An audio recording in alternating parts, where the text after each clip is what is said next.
Why would the world's most powerful navy close a waterway it doesn't even control?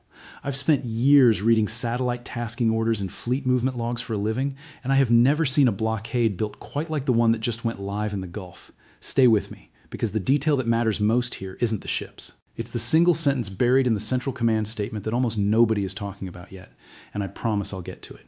Right now, in the northern Arabian Sea and the Gulf of Oman, I'm watching the kind of force posture you usually only see in a wargame briefing slide, except this one is real, and it is sitting off the Iranian coast tonight.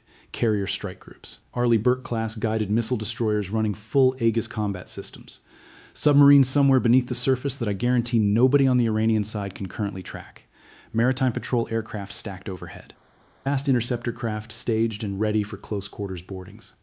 And as of this morning, Eastern Time, the order came down from the President directly to Central Command: begin enforcing a live naval blockade, stop every vessel tied to Iranian ports and coastal zones, and let everyone else pass freely. Think about that for a second, because it matters more than it sounds like it does. The Strait of Hormuz, the 15-mile channel that around 20% of the entire planet's traded oil physically has to pass through every single day, just stopped being an uncontested Iranian pressure lever. It is now an American enforcement zone. And a regime that spent 4 decades building its entire regional leverage around the threat of shutting that waterway down is waking up this morning to discover the United States Navy beat them to it, closing the strait first and closing it only to them. I want to back all the way up here, because to actually understand what this blockade represents, rather than just watching the footage scroll by, you need to understand the financial plumbing that keeps the Iranian regime alive, and why choking that plumbing with warships is a more precise weapon than anything you could drop from the air. The regime's survival has always rested on one simple financial loop, and that simplicity is both its greatest strength and its single point of failure. At the top of that loop sits oil revenue. Iran has been selling crude primarily to Chinese buyers who purchase it at a discount, specifically because doing so defies Western sanctions. And that arrangement has kept real money flowing into the regime's accounts at a pace that let it keep paying the one institution its survival actually depends on. Here's the part that took me a long time to fully appreciate when I first started tracking this conflict. The Islamic Revolutionary Guard Corps isn't simply the army that defends the Iranian government the way most people assume. It is the organization the government has to continuously purchase the loyalty of in order to survive at all. The Guard Corps protects the regime from its own population. The clerical leadership protects the Guard Corps from financial hardship by making absolutely sure oil money keeps landing in its budget. Because a Guard Corps that isn't getting paid on time is a Guard Corps that stops suppressing protests and starts asking harder questions about who exactly it's been working for all these years. That is the loop this blockade is aimed directly at. By sealing off Iranian-linked maritime traffic at Iranian ports and coastal zones across the Persian Gulf and the Gulf of Oman, this enforcement action removes the actual revenue stream that funds that loyalty payment. Oil that can't load onto a tanker inside an Iranian port can't be sold to a Chinese refinery. Revenue that never gets generated can't be wired into the Guard Corps budget. And a Guard Corps operating under budget strain has measurably less capacity to keep paying the local commanders whose job is keeping angry crowds off the street.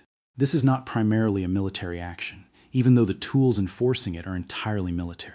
It is a financial weapon aimed at accelerating a contradiction that has been building inside Iran's power structure since this entire conflict started. The contradiction between a nuclear and proxy war ambition that eats enormous resources and a population's basic economic survival that requires those exact same resources the regime has been quietly starving from its own people for decades, to keep funding everything else. Now here's that one sentence I promised you earlier. The detail that tells you everything about how carefully this was actually built. The Central Command statement said the blockade would be enforced against vessels of all nations entering or departing Iranian ports and coastal areas, but that forces would not impede freedom of navigation for vessels simply transiting the strait itself. Read that twice, because it's not some throwaway diplomatic courtesy line.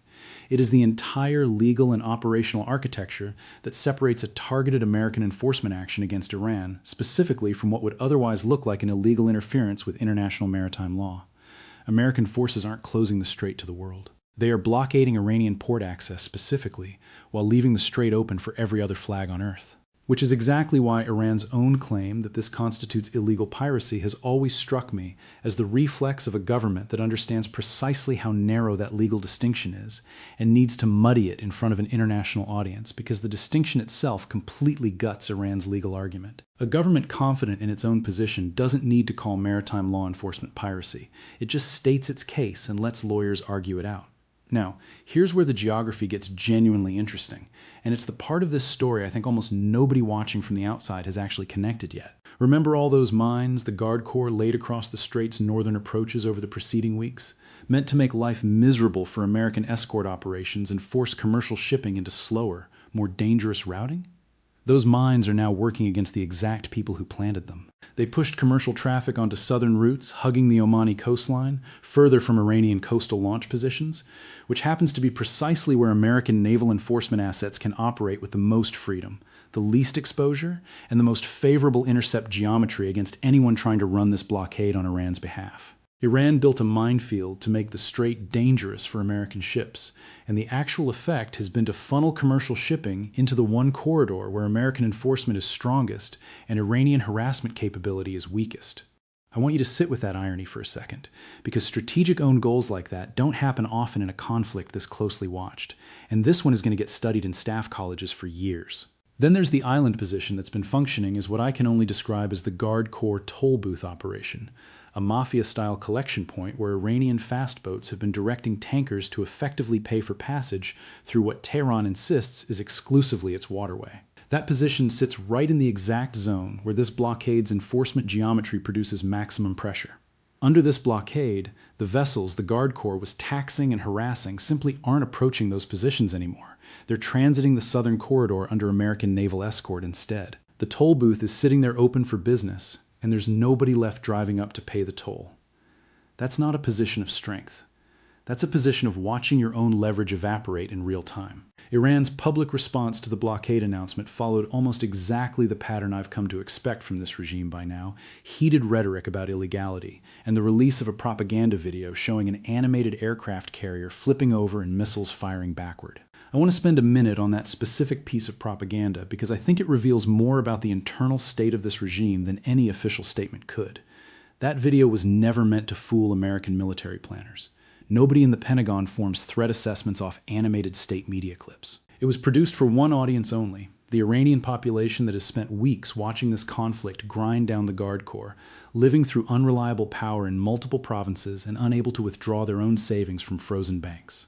The more elaborate the propaganda gets, the more it tells you about how thin the regime's actual confidence has become, because a government that genuinely believed its own strength wouldn't need manufactured footage to convince its own citizens of it. The Guard Corps naval spokesperson's public threat that no port in the Persian Gulf or Gulf of Oman would be safe carries that same inverse signal in a different register.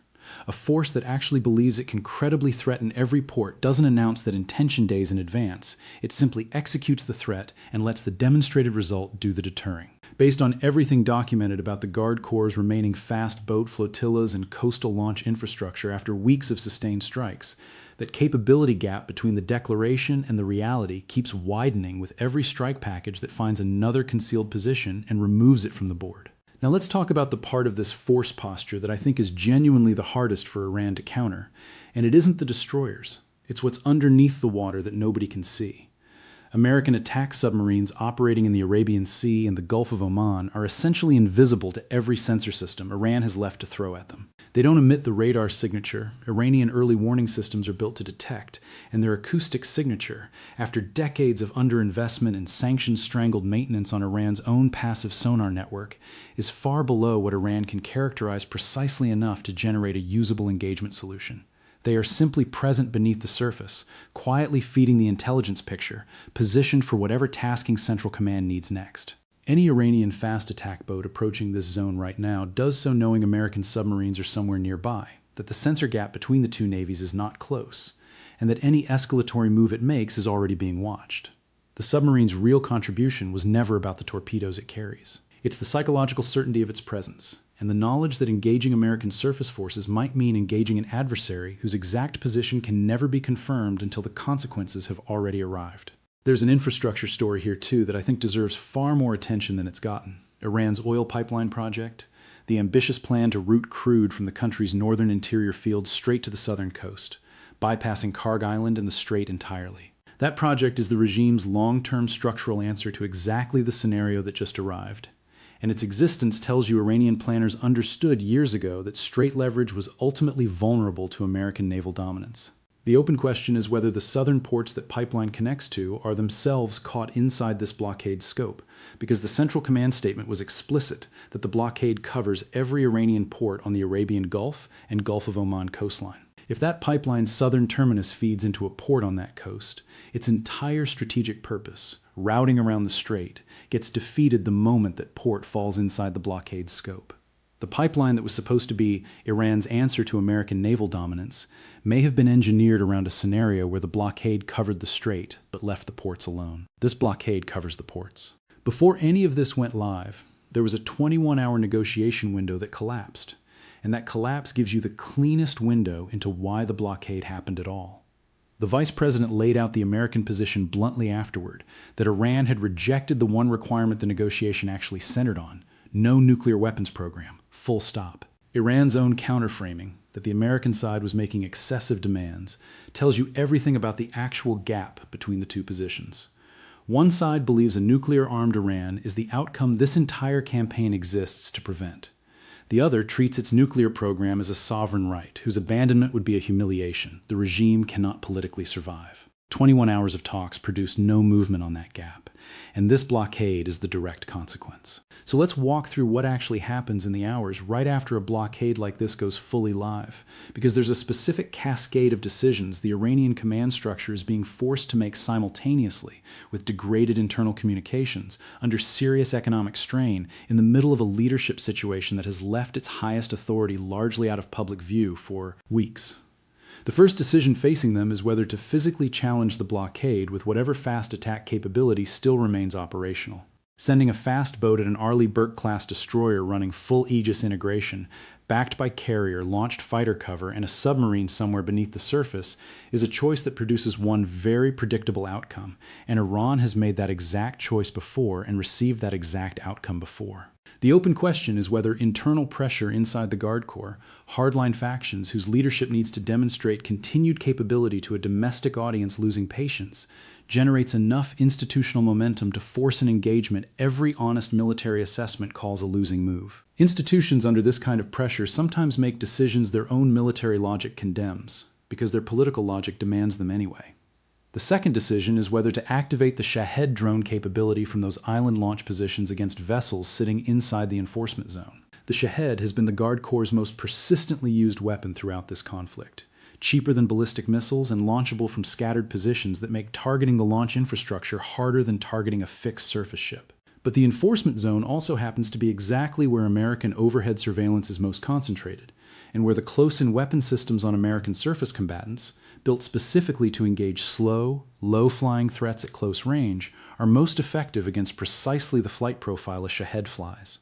Every intercept record I've reviewed shows those defensive systems engaging these drones successfully at a consistently high rate, and the real open question is whether Iran's remaining inventory is large enough to generate the saturation volume that statistical probability requires to land even a handful of hits despite that. The third decision, and the one carrying the most cascading regional risk, is whether to strike Gulf neighbor ports directly, exactly as Guard Corps spokesmen have already threatened: Kuwait, Bahrain, Qatar, the UAE.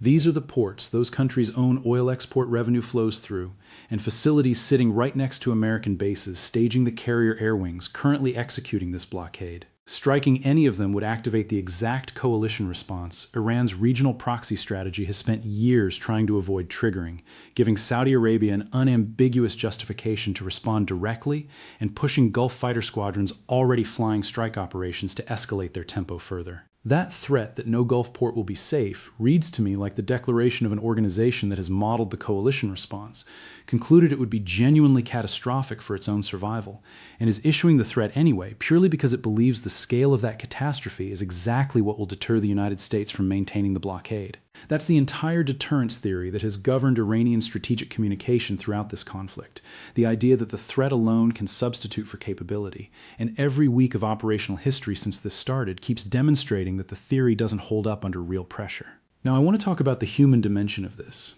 because I think it's the piece that gets buried under strike counts and Aegis specifications, and it's actually the audience that matters most for how this all resolves. The Iranian population living through this right now includes families who have lost someone they loved to the regime's crackdown on domestic protests over recent months, in numbers that international monitors now place in the tens of thousands. It includes millions who can no longer access basic medicine at prices that have climbed to multiples of what they were paying only recently. It includes bank depositors who cannot pull their own savings out of their own accounts. It includes entire cities living through rolling power outages because the infrastructure investment that should have maintained their electrical grid got systematically redirected into military spending for decades instead. That population, not Washington, is the actual audience the blockade's economic consequences are designed to reach. Oil revenue that stops flowing because American destroyers are intercepting tankers never reaches the subsidy system, currently keeping the price of basic goods from collapsing entirely, and a Guard Corps whose budget comes under that kind of pressure has reduced capacity to keep paying the local enforcers whose entire job is keeping that same suffering population from organizing against the people responsible for it. The regime understands this arithmetic better than anyone watching from outside ever could, which is exactly why its propaganda videos and inflammatory spokesperson statements are aimed so explicitly at its own domestic audience rather than at any foreign government. Washington was never the audience that determines whether this regime survives. The Iranian population is. Whether Iran strikes a Gulf neighbor's port, attempts a fast boat engagement it cannot win, or instead chooses to absorb the blockade's economic weight while its diplomatic channels quietly try to construct some kind of new framework, is going to determine the entire operational tempo of whatever phase of this conflict comes next. One spark from a single fast boat. One Shahed drone that finds an unprotected corner of a port facility somewhere in Kuwait. One decision by a hardline faction that's already called any restraint an act of betrayal, trying to prove that rhetoric wasn't empty. Any single one of those events flips this from an enforcement scenario into a full combat scenario. And every carrier strike group, every Aegis destroyer, every fighter squadron, and every submarine currently positioned in that water is sitting there specifically ready for exactly that transition if it comes. There's one more architectural piece worth understanding here, because it's what actually makes this enforcement coherent rather than just individually powerful. A single warship with its own radar and its own weapons can intercept an individual threat on its own. A fully networked Aegis fleet shares one continuous real-time tactical picture across every ship simultaneously, so the moment the first destroyer detects an incoming drone, that track distributes instantly to every other ship in the formation before the drone is anywhere near engagement range of any of them. A fast boat that fires at one ship in that formation is known to every ship in that same formation within seconds of the launch being detected, which allows coordinated intercept solutions instead of each platform reacting alone. The submarine feeding passive acoustic intelligence from beneath the surface contributes to that exact same shared picture without ever needing to surface or emit anything detectable. What Iran's remaining fast boat swarm tactics were built to defeat was a single ship's individual point defense system by approaching from multiple angles at once. They were never built to defeat a fully networked system where every platform in the formation contributes to the intercept solution for every threat simultaneously. I think that's the single hardest thing for the Guard Corps to actually solve tactically, because there's no version of their existing playbook that accounts for a formation that thinks as one system rather than as a collection of separate ships. So here's where this actually stands right now. The blockade is live. The enforcement zone is established. Every carrier strike group, every Aegis destroyer, every submarine running silent beneath the surface is exactly where it needs to be for whatever comes next. Legitimate commercial traffic keeps moving freely through the strait exactly as promised. Iranian linked traffic does not move at all. A regime that spent 4 decades building its entire regional leverage around the threat of shutting this waterway down is discovering, in real time, the answer to the one question it spent those same 4 decades avoiding: what happens the moment the navy holding the world's most powerful fleet decides not to fight its way through the strait, but simply to control who gets access to it in the first place.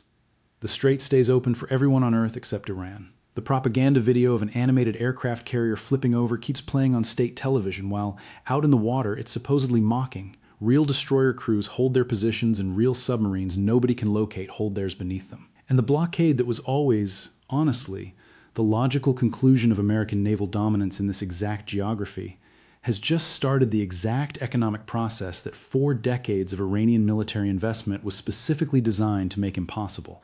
That's the story as it stands this morning, and given how quickly this specific conflict has been moving, I would not be surprised at all if the next update on this one arrives faster than anyone currently expects.